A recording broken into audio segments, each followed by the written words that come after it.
Good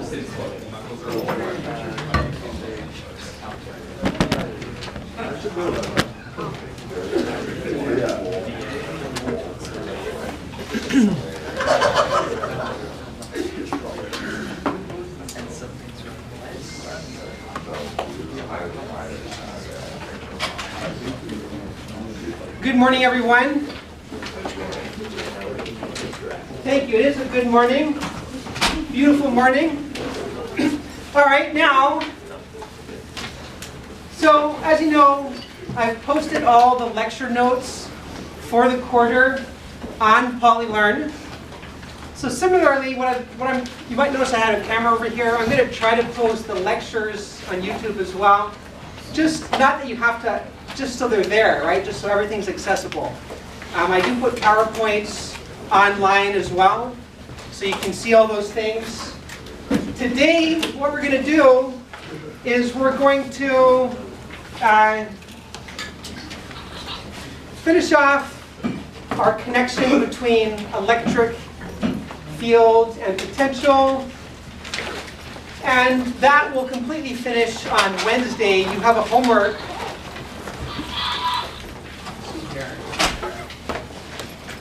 You have a homework due on Friday, February 7th. Right, that'll be on chapter 26. We'll be completely finished that material by Wednesday. Okay, so let's just go over again. Now, midterm, I don't have graded yet, but I hope to get that back to you this week, hopefully by the end of the week. All right, let's just go over again some success strategies. Class is meant to enhance your understanding of the material. Oh, wow.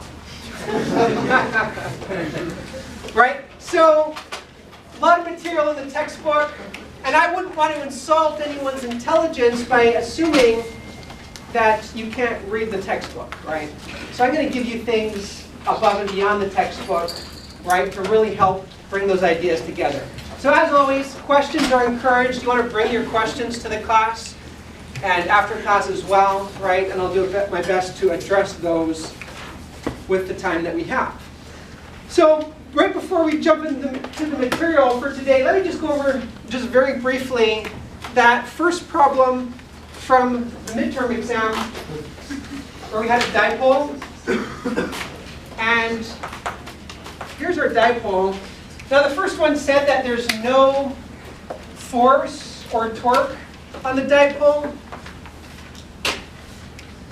Well, in order for there to be no force or no torque, the dipole would have to be parallel to the field, correct? And the solutions, by the way, I've posted. Right, because the positive charge wants to go downstream, negative wants to go upstream, and they're pulled exactly amount. There's going to be no net force. There's also no twisting force on this either. There's no torque. If, however, this charge was doubled, say, like that, now there would be a net force. The dipole would want to drift in the direction of the electric field. Okay, what if there's no torque, but there was a net force?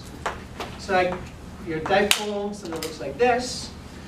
No torque, but there's a net force. Well, the only way for there to be a net force is if one of the charges is pulled harder than the other. The only way that can happen is if the electric field isn't constant. So you just have to indicate in some way that the electric field isn't constant. So one way to indicate that is if we draw electric field lines, wherever they're more dense, that typically is how we signify that the field is stronger. So the field will have to be stronger at one end versus the other in order for there to be a net force on the dipole. If it's just a constant field, there's going to be no net force.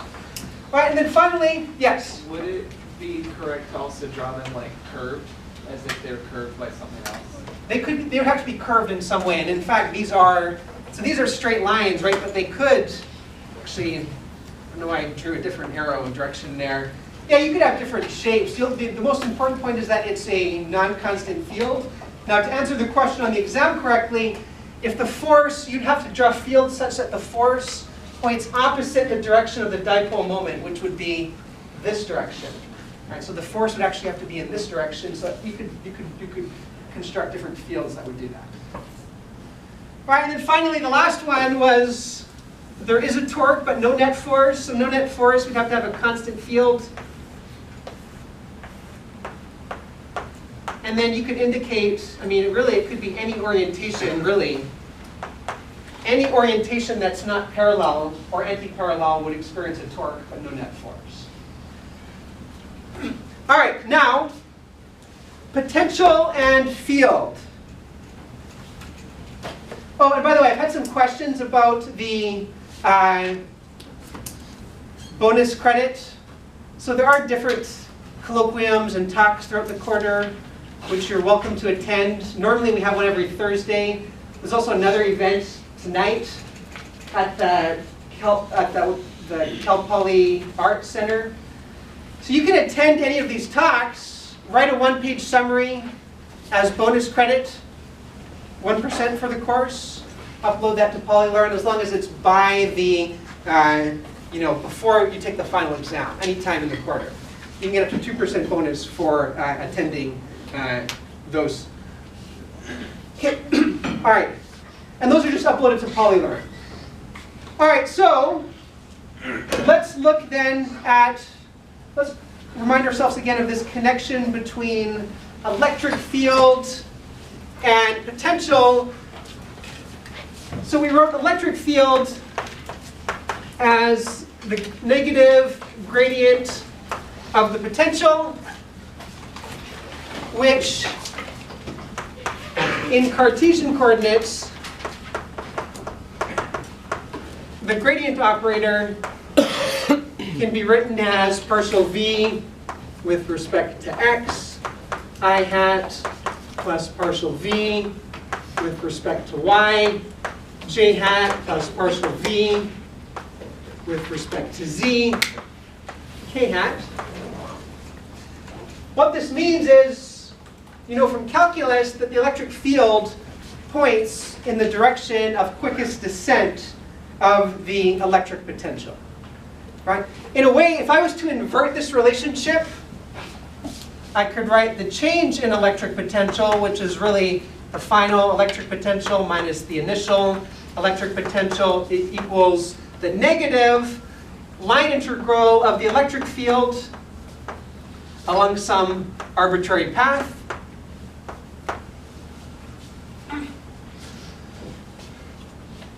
So while the electric field is the gradient or the negative derivative of the potential, a change in potential is really like an area under an electric field.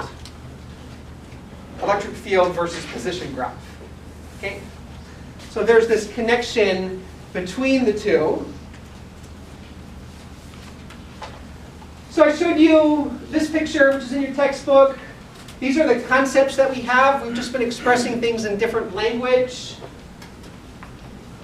First of all, we talked about force and electric field, and then we talked about potential energy and then potential, and now we're really looking at the connection. These two are connected, just in the same way that force and potential energy are connected.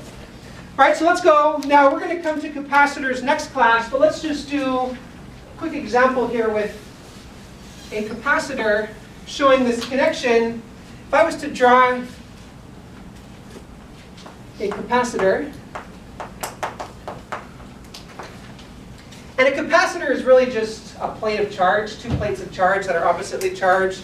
So I have a negative plate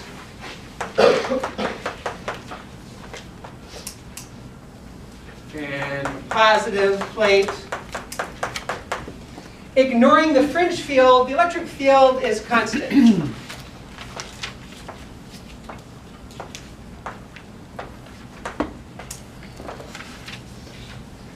Looks something like this. Right, now let me label an axis along the capacitor, which runs along the bottom. I'll call this the s-axis. Let me say the capacitors are separated by a distance d, and I'll call the negative plate a location s equals 0. And then some arbitrary points in between would be point, I'll just call it point s, say. All right, well let's calculate, let's just use this formula right here to calculate the change in electric potential as I cross the plates of capacitor. So the change in electric potential, which let's say V at some arbitrary S minus V at 0 is equal to negative the integral of E. Now E here is directly along the S-axis, so E dot ds is just E ds. Right? The dot product cosine of 0 just gives me 1. So I have E S ds integrating from 0 to S. And what's the electric field due to a large plane of charge? It's just constant. So that actually comes outside of the integral. And now, one other thing here is, we've got a lot of wind here, right? But one thing we got here is ES actually points the negative S direction. Right, so actually I should put another negative sign here to make that a positive. It's actually pointing in the negative direction. So I can take ES right outside of the integral and then integrate 0 to S ds. So this is just going to equal ES multiplied by S. Right, where S is that horizontal distance measured from the negative plate. Now, what is ES for a capacitor? Well, if I know that this is negative Q, I know this is plus Q, and let's say the plate has area A. I could talk about the surface charge density on the plate. Eta is Q over A. So this plate would have surface charge density plus eta. This plate would have surface charge density minus eta. Right? And the electric field due to a plane of charge, do you remember what that is? Just due to one plane of charge, it should be what? Eta over 2 epsilon naught. Exactly, excellent. So, and here I have two of them adding together, so they point in the same direction. So I have eta over epsilon naught S. Right? Or if I plug in Q, I have Q S over epsilon naught A. And this is equal to the change in potential. Now potential, it doesn't matter. Just like potential energy, you can set your reference point to be 0 wherever. Right? So let's just say that our negative plate here is our reference. So it's going to be at 0 potential. Right, so the potential at some S direction just equals QS epsilon naught A over epsilon naught A. So if I was to plot V versus S, I would just get a straight line with the slope Q over epsilon naught A is the slope. Yes? So when you're talking about the area, is it the area of what's in between the capacitor? Oh, the area of the plate itself. The area. So the plate could be a disk, meaning it would be pi r squared. It could be a box. It could be a square, just length times width. Just the area of the plate. So the capacitor, and we'll see examples this week of a capacitor, physically what they look like, but really just imagining something like this. Two planes of charge that are parallel to each other. They could be any shape. And they could be rectangular, they could be circular, they could be anything. Okay, so this gives us a connection between electric potential and electric field. Right, now let's say I give you a graph that looks as follows.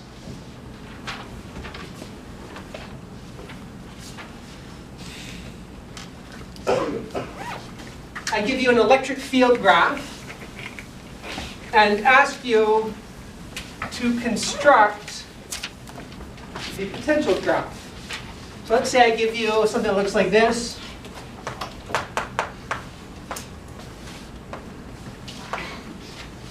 EX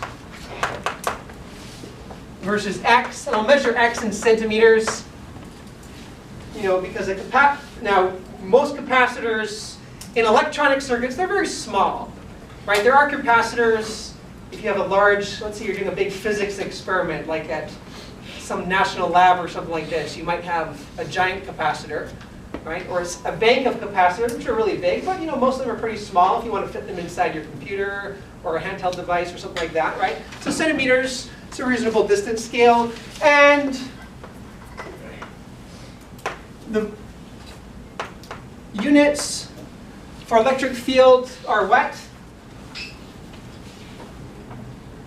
Volts per meter or newtons per coulomb. Those are equivalent. Volt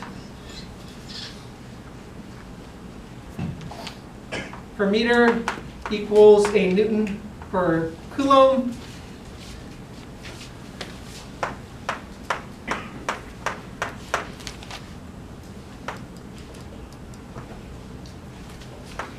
All right, so let's say that at 1 centimeter, the electric field has a value of -200 all the way to 3. And then at 4 centimeters, it jumps to be 200 all the way to 6.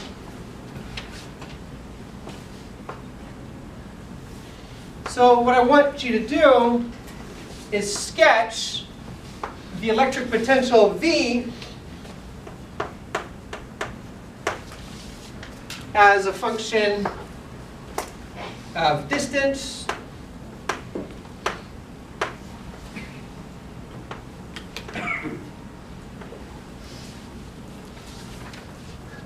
given this electric field, what would the electric potential look like? Yes, Christine? So from 3 to 4, there's nothing happening? 3 to 4, there's nothing happening. So this is kind of a discontinuous function right now. So it jumps to 0. It stays to 0 from 3 to 4, and then it jumps up to 200, and then it jumps back down to 0 again. Yeah, so from 1 to 2 and 3 to 4, there's nothing happening.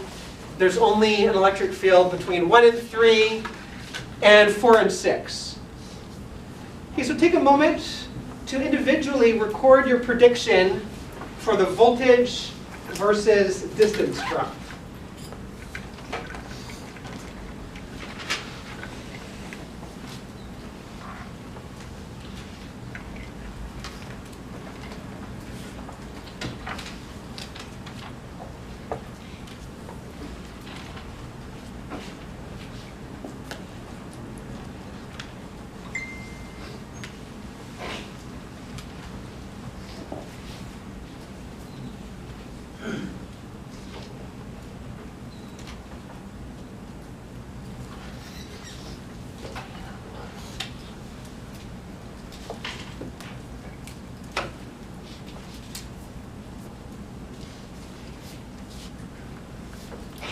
And I'll put up the relationship here, again, between electric field and voltage.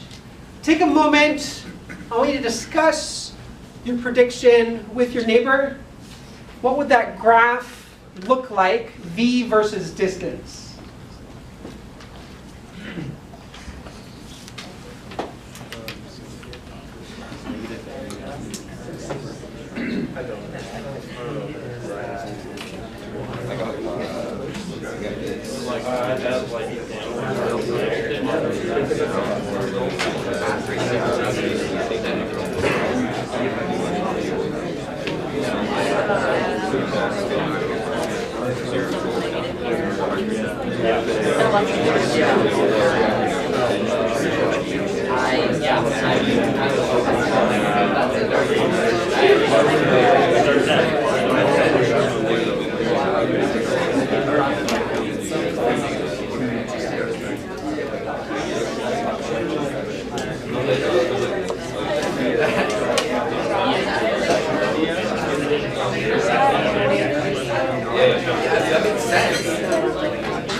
Okay, so some ideas. How would we construct the V versus distance graph?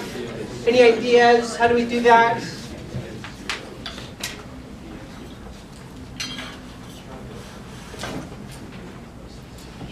Yes. Well, we have the equation potential is equal to electric field times distance, right? So could we use that?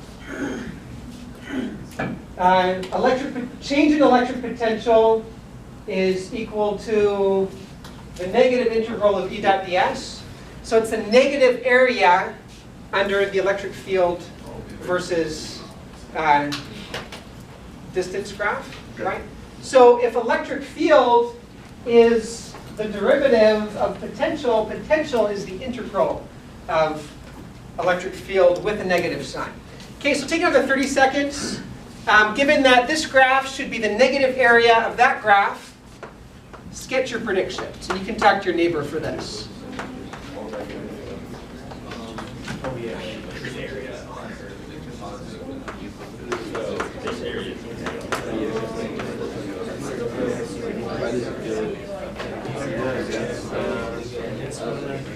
That egg balances out to zero.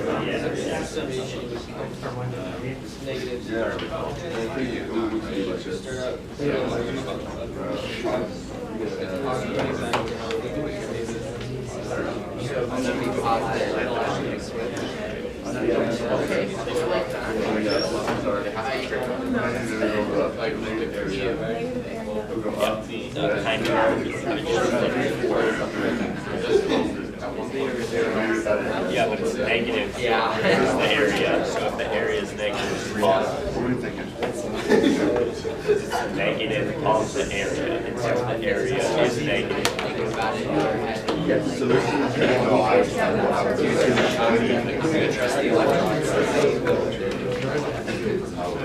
exactly. So the area will be constant. There's no change.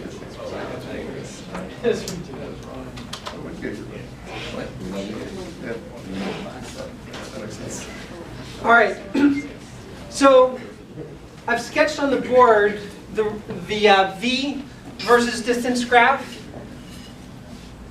How and we can think of this the other way around. Since this is this graph is the negative area of the electric field graph. The other way around is you can think of this graph right here is the slope. Well, it's the negative slope to get the electric field graph. So imagine taking the slope of this. The slope right here should give me, this is a positive slope. So if I put a negative in front of it, I should get a negative number. It should be constant. That's why it's flat. And then here, I have a negative slope. Make it a positive number, then it gives me a positive electric field up here. Okay, now how can we practically construct an electric field that looked like this? Negative constant, positive constant. Any ideas? How could we make an electric field that looked like that? Based on the charges that we've looked at so far, yes? Two capacitors next to each other? Excellent, right? So if I just take one, this one would give me the first negative electric field, right? One capacitor that looks like this. And then another capacitor right next to it. Now this one gives me a negative electric field, and the one right next to it gives me a positive electric field. So this should be opposite, like this.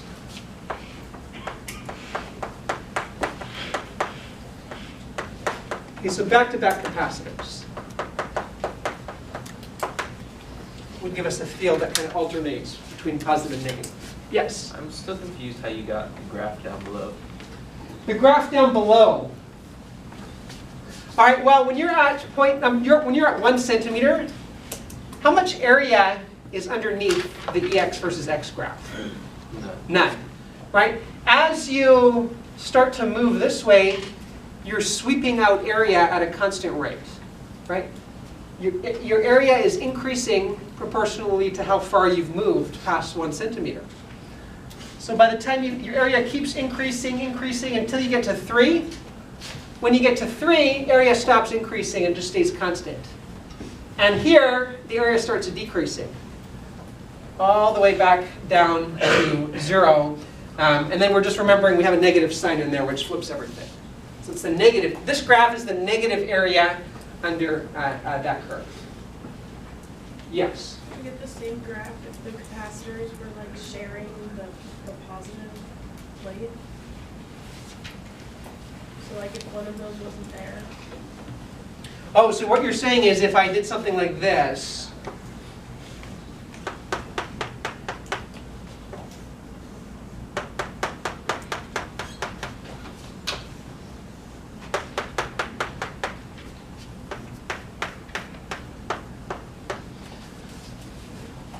would this plane of charge also create an electric field on this side? This center plate? On the right side? It would, right? And in fact, you would get an electric field that looks like this. You just wouldn't be able, you wouldn't have that space in there. Unless, well, you could have that space if that, well, actually, no, you wouldn't have that space, right? Just if you wanted the space here, you would need 2 different plates or have them separated. All right, so let's try another example here. So you take out your voting cards. We're looking at the connection between electric fields and electric potential. So no talking right now. You read the question and get ready to prepare your vote.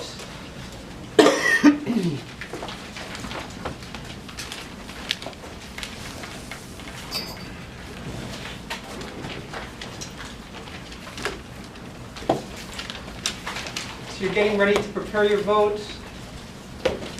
Does anyone need more time? Give you another 30 seconds.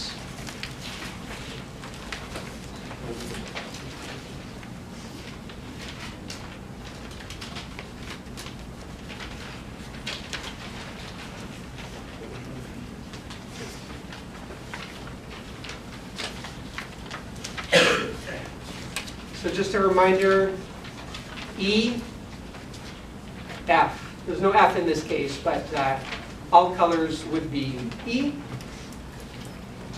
All right, so let's vote then. All right, discuss with your neighbor which answer would be correct.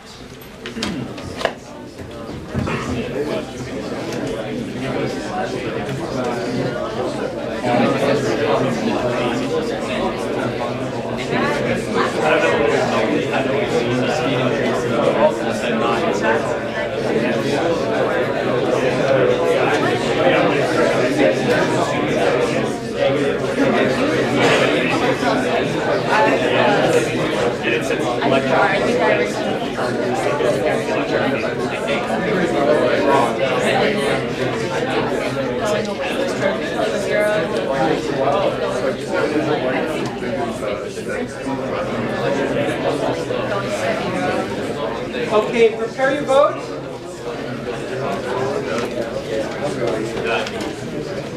And the correct color is E is correct. So if you showed all 4 squares, that's correct. E is correct. So we had a majority voting E. Now the reason E is correct is because electrons, here's basically a slice. Now you produced a graph like this on the midterm. It didn't look exactly like this, but a V versus distance graph. Right? Now, positive charges want to roll downhill. Negative charges want to roll uphill in electric potential to minimize their energy. So they're losing potential energy at the expense of gaining kinetic energy. Remember that negative sign difference between electric potential and electric potential energy. So the electron will be placed here. It'll want to move this direction, right? But as it moves this direction, you can see that the electric field, which is the negative slope of the V graph. So if this is the slope here is a negative number, right? So the electric field would actually be a positive number. And when you put a charge in an electric field, it accelerates, right? When the force charge in an electric field, it experiences an acceleration, so the speed is going to be increasing. Okay. Any questions? Let's try another one. The top picture represents electric field lines. What you're choosing is the correct set of equipotential lines. That one's a little hard to see, so I'll dim the light because those dashed lines are a little bit faint. So you're preparing your vote.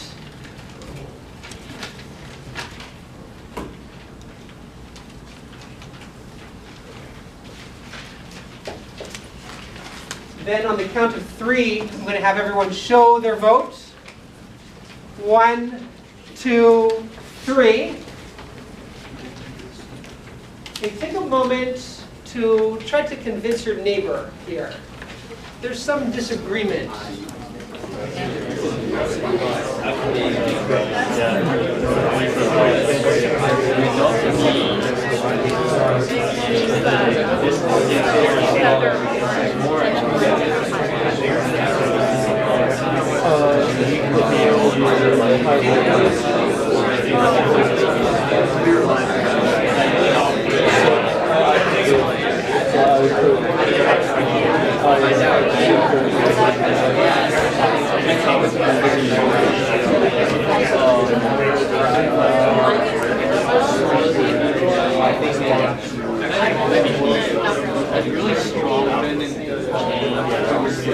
Another 15 seconds.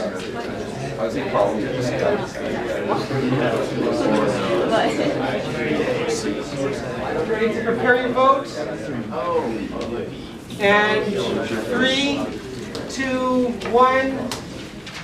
All right, we have emerged with a consensus of B, which is correct. Where is the electric field the strongest? On the right. So where the electric field is the strongest is where your electric potential should be changing the most rapidly. That's where those equipotential lines should be the closest together. That's where it's the steepest in the electric potential landscape. That's what I refer to it as. So B is the correct response here. One more question. Which potential graph best describes the electric field to the left? Think individually here.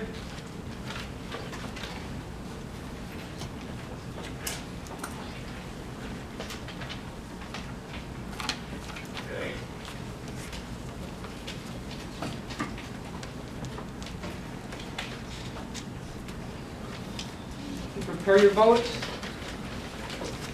And 3, 2, 1. Let's see color. All right. Convince your neighbor. 30 seconds. I'll come around if there's questions.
But it's a negative. All right, let's take another vote. So prepare your vote. 3, 2, 1. C is correct. Yellow.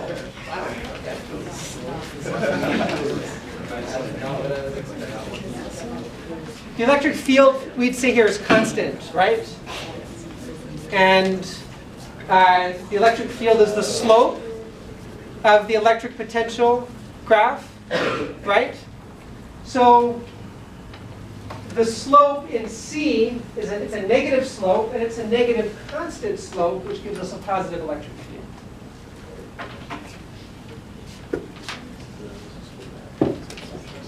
All right, our next topic is conductors in equilibrium. Conductors in equilibrium. And we've had a lot of practice with this already in the laboratory. But we're going to talk a little bit more now about the theory here. And then look at some examples.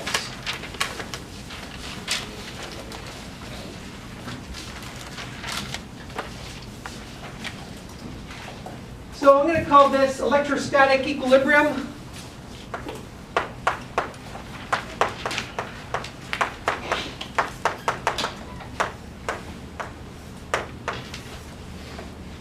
Okay, so the first thing is I'll assume there's such a thing as electrostatic equilibrium.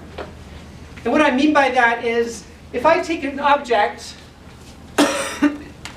which I'll make kind of like the shape on the screen there,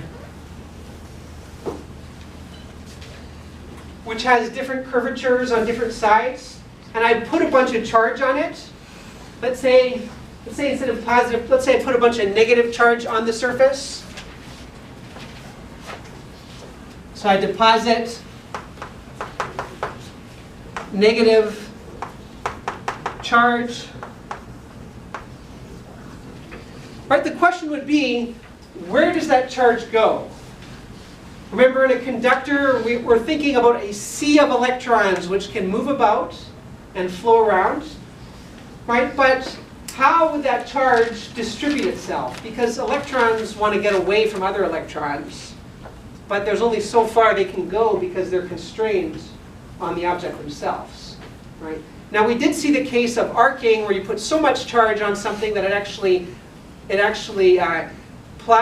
creates a plasma and actually arcs through the air. There's an electrical breakdown of the air. Right, but let's say you don't have enough charge for charge to leak off of it. There's just a bunch of charge on that object. Where does that thing actually go? So the first thing I'm going to do, the first postulate I'll make is there's such a thing as electrostatic equilibrium.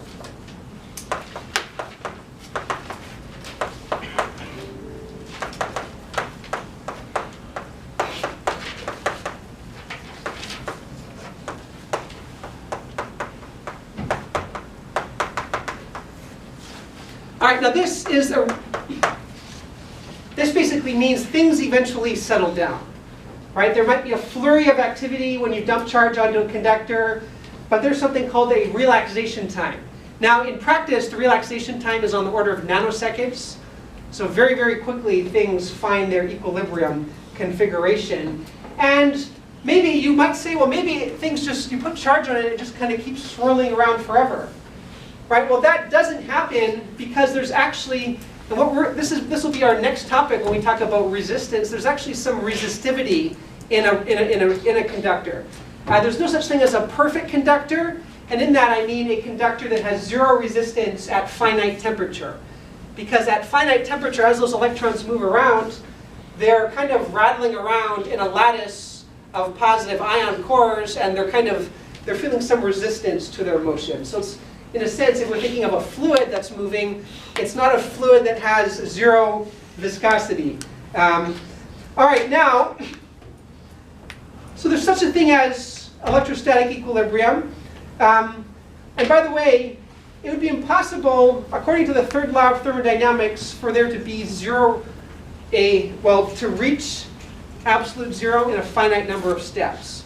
So resistivity is a function of temperature, as we'll see here. So that's basically all we're saying here, is that things eventually settle down. So what's a consequence of the fact that things eventually settle down? Well, consequence one is, it's on the screen right here, is that the electric field is 0 inside conductor. You might say, well, how do we know the electric field is 0 inside the conductor? Well, if the electric field wasn't 0, free charge or excess charge would feel a force and move, thereby destroying the postulate that it was in electrostatic equilibrium, right? So the electric things have to move around to cancel out the internal electric field. This happens on the order of what we call the relaxation time. Now, consequence number 2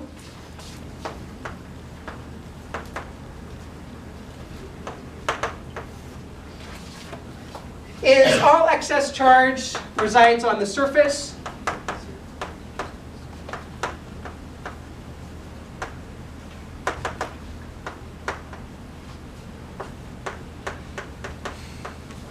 You might say, well, how do we know all the excess charge is on the surface? Well, if there was excess charge in the interior, or what we call the bulk of the conductor, well, that charge would create an electric field. If there was excess positive or excess negative, it would create an electric field, right? Then that would destroy the first consequence, that the electric field is 0 inside the conductor. So these both have to be true. Because the electric field is 0, that means all the charge must be on the surface. Right, number 3, what I'll call consequence 3, is conductors are equipotential surfaces, both inside and outside. Well, we know they must be constant electric potential inside, because if the electric field is 0 inside, that means the potential isn't changing at all, right? It's not changing at all on the inside, and it's also not changing at all on the outside. It's constant everywhere on the outside. Now, what does a changing electric potential do? It actually means there's an electric field which causes things to move, right? But if nothing is moving, the equipotential has to be constant. So think of electric potential V as pressure, right? If there's more pressure, if you are pumping a balloon full of air, the reason the air wants to go into the balloon is because you have a larger pressure outside the balloon than inside the balloon. You push the air in.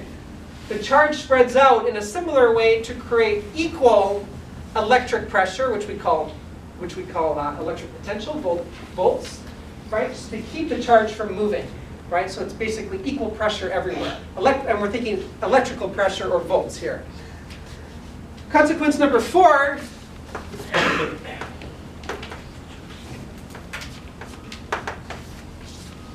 is that the electric field is actually perpendicular to the surface.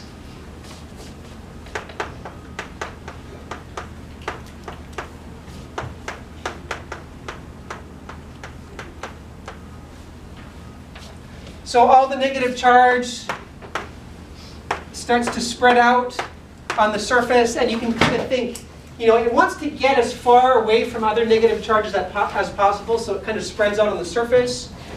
And it's going to spread out in such a way that the electric field that it creates has to be perpendicular to the surface, like this. So it's always 90 degrees with respect to the surface. Now you might ask, well, why does it have to be 90 degrees with respect to the surface? And the reason it has to be is because if there was a parallel component to the electric field, that would cause that free charge to move. So when you're not in an equilibrium configuration, there is going to be a parallel component to the electric field that's going to cause that charge to all shift around to cancel it out. Basically, if you have one negative on one side, one on the other side, they're going to elbow each other out of the way until there's no net force, cancels out that parallel component of electric field. So it's all perpendicular. Consequence number 5.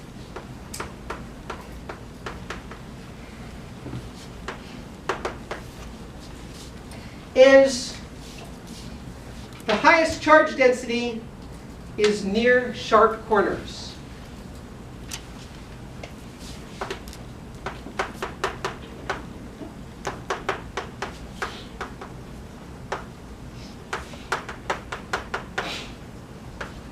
So why would that be? Why would most of the charge want to be around a sharp corner? One way to think about it is, when you're near a corner, there's less neighbors to elbow out of the way, right? So the reason charge moves along the surface is because charge on each side is pushing it both ways. But if you're near a sharp corner, your nearest neighbor is farther away from you because of the curvature of the surface. So these electric field lines, the charge will congregate near the corner, and you'll have, in a sense, you'll have actually more electric field lines right at a kind of a sharp corner than you would at more of a flat surface. And this is the theory behind, you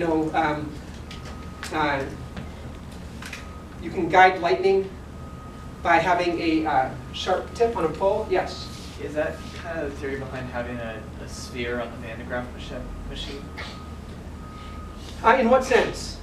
In that you want it to be evenly distributed across the whole sphere?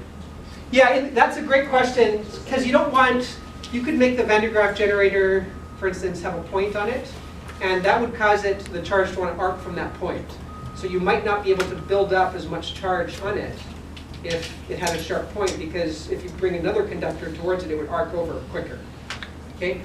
So what does this look like in practice? Well, electric, see if I can turn on the radio here.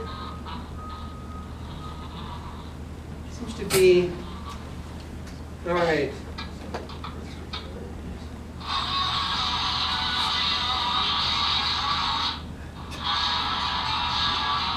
On the station here.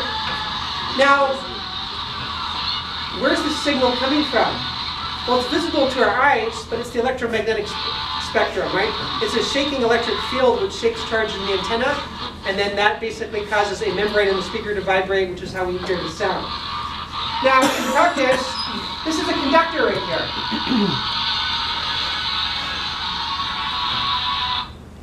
If I put the radio inside the conductor, it acts like a shield. So it's actually screening the electric field from penetrating into the conductor because of the effects that we've been talking about right here.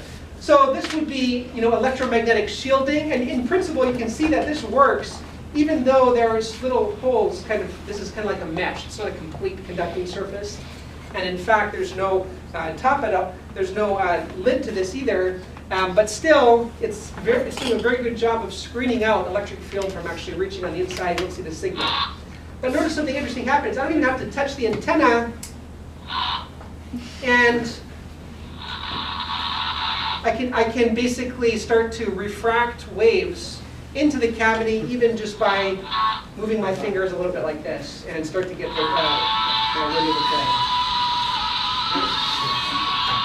Yes? Is that because waves are bouncing off of your fingers, or because you're acting as a conductor?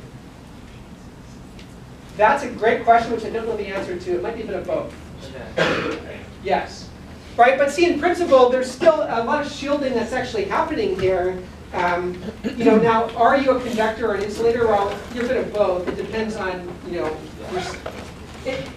right? You have the ability, it depends on your skin, and depending on what layer of skin you're in and things like this. Right, so there's different effects here to consider. All right, now, and by the way, this is a practical way why most electronics are encased in a metal cage, or what we might call a Faraday cage. Okay, so we might call this if you want a zero electric field, you might encase something in a metal box. Maybe a large electric field could damage sensitive equipment inside.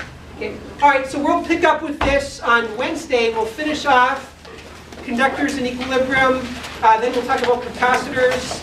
And your homework for this chapter will be due on Friday.